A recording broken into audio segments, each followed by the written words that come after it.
Welcome to and this new video. जी हाँ नाजरीन, आपको बताते चलें कि आज हम बात करने वाले हैं सरफराज की अहलिया के बारे में। जब सरफराज ने विकेटें लीं और एक मुकम्मल सेंचुरी की तो उनकी अहलिया अब दीदा हो गई।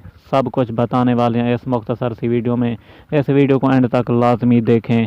अगर आप इस चैनल पर नए व्यूअर हैं तो वीडियो को लाइक करें, चैनल को सब्सक्राइब कर दें और घंटी के निशान को दबाना ना भूलें। जी हाँ प्यारे नाजरीन, आपको क्लियर करते चलें कि अहलिया रोने लगी। सरफराज की होम ग्राउंड में पहली सेंचुरी पर अहलिया की आंखें खुशी से नम हो गईं। पाकिस्तान टेस्ट क्रिकेट टीम के middle order batter Sarfaraz Ahmed ने पहली बार कराची के होम ग्राउंड में सेंचुरी कर ली, जिसके बाद उनकी अहलिया की आंखों में खुशी के आंसू आ गए।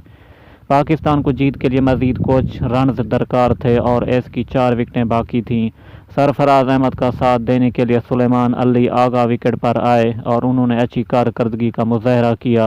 सरफराज अहमद की सेंचुरी पर ड्रेसिंग रूम में बैठे खिलाड़ी भी खुशी से उठ खड़े हुए। सोशल मीडिया पर भी सरफराज अहमद इस वक्त टॉप ट्रेंड कर रहे हैं। देखिए किस तरह सरफराज अहमद सेंचुरी स्कोर करते हैं और ग्राउंड में सजदा में रेज हुए। ये थी आपके लिए ख़ास ब्रेकिंग न्यूज़। उम्मीद करता हूँ कि ये वीडियो आपको पसंद आई हो।